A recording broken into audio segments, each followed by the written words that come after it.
Friends, let us carefully follow this diagnostic algorithm for a case of polyuria.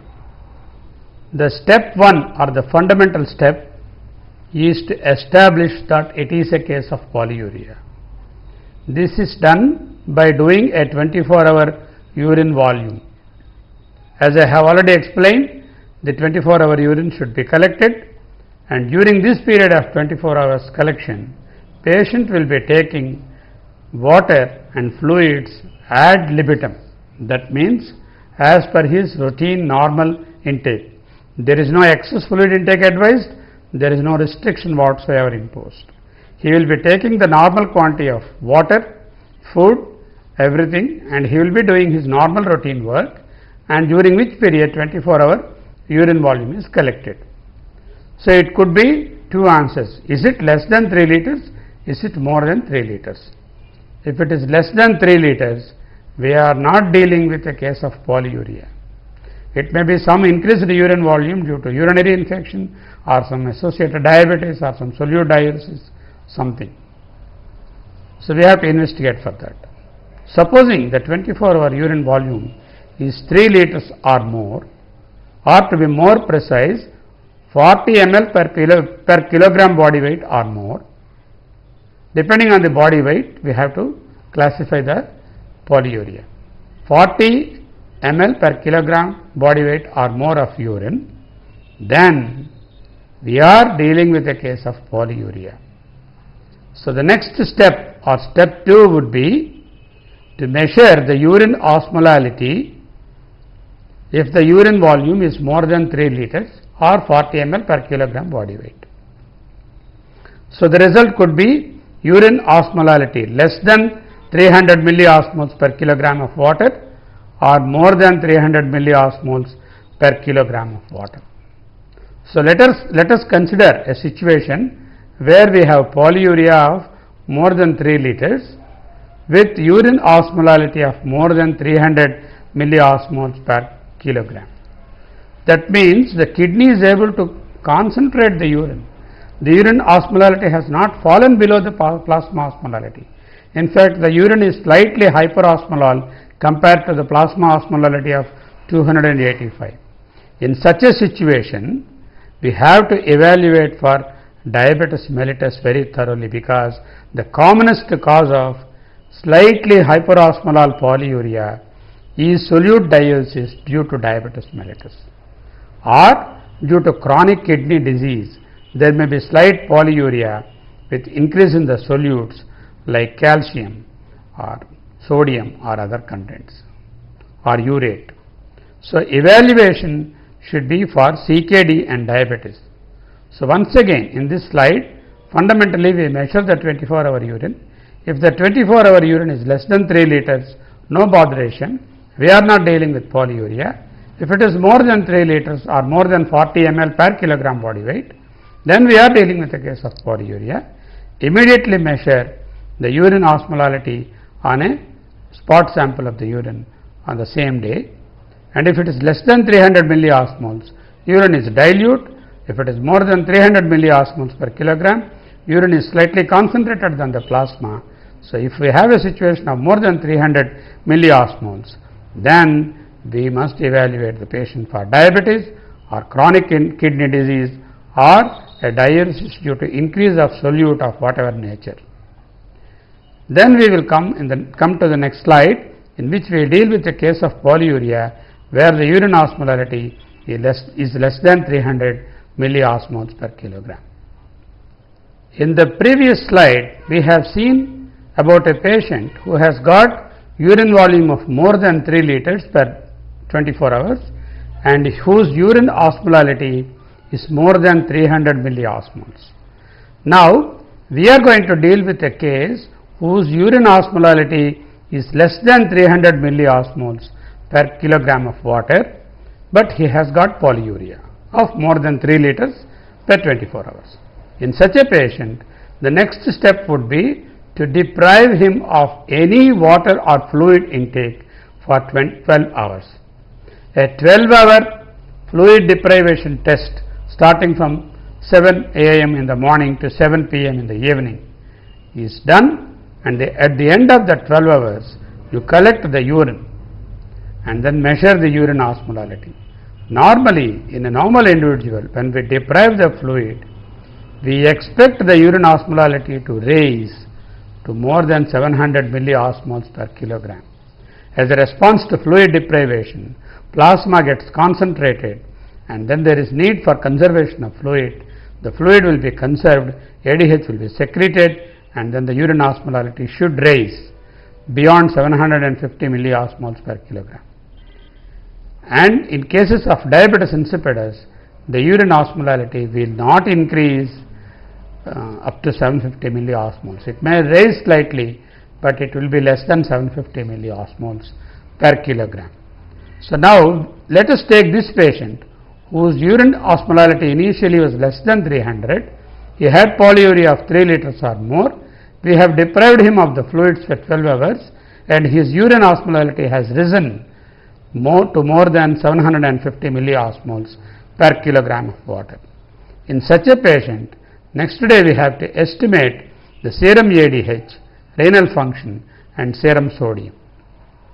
If the serum ADH and serum sodium are low and the renal function is normal, we are dealing with a case of compulsive water drinking or psychogenic polydipsia.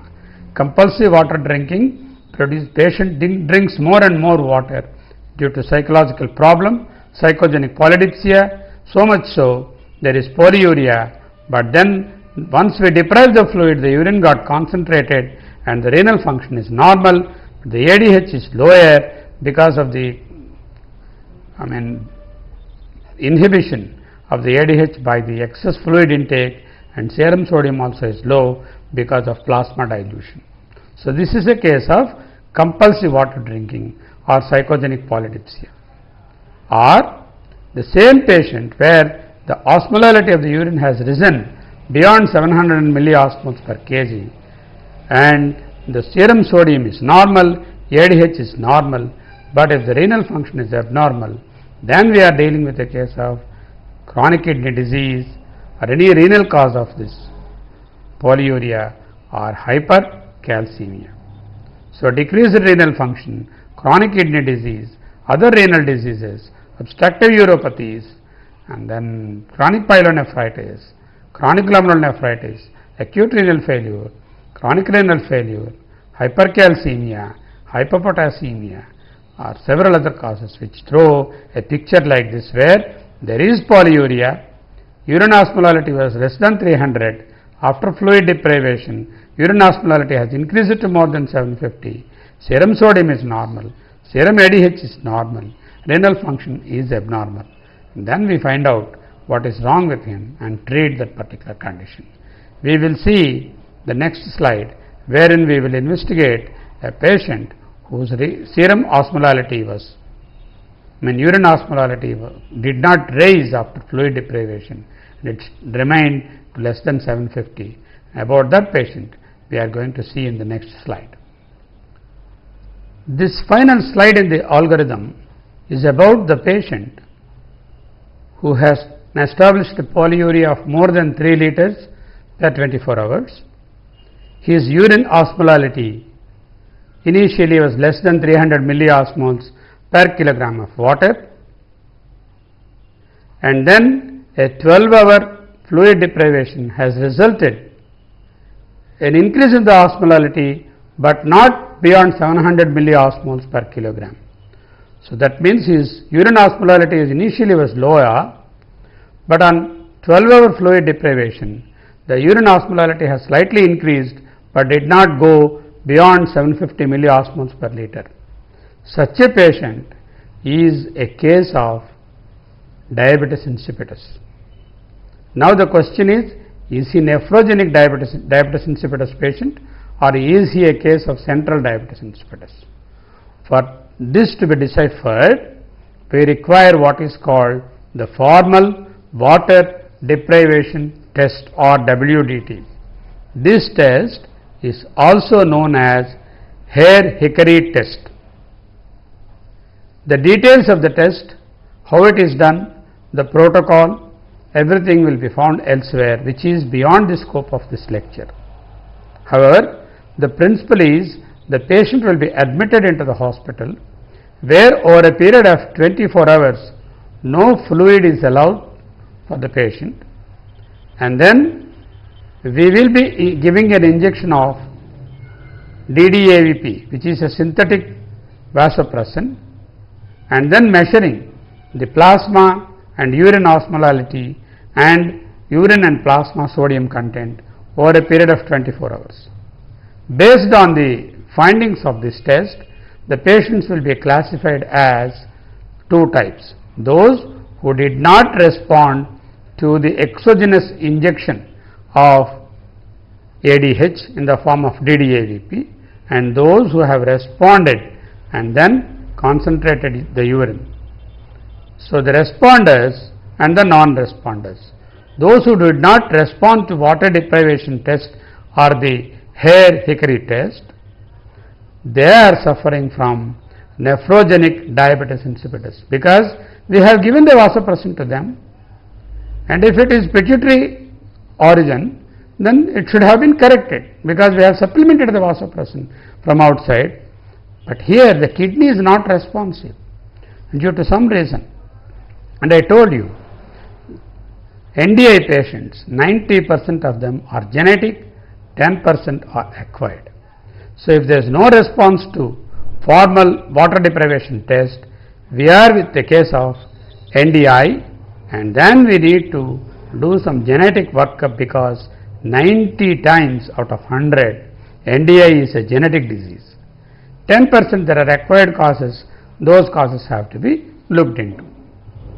So, let us say the patient responded to the WDT, that means exogenous vasopressin has given a positive response in the form of increase in the concentration of urine and then correction of the plasma osmolality.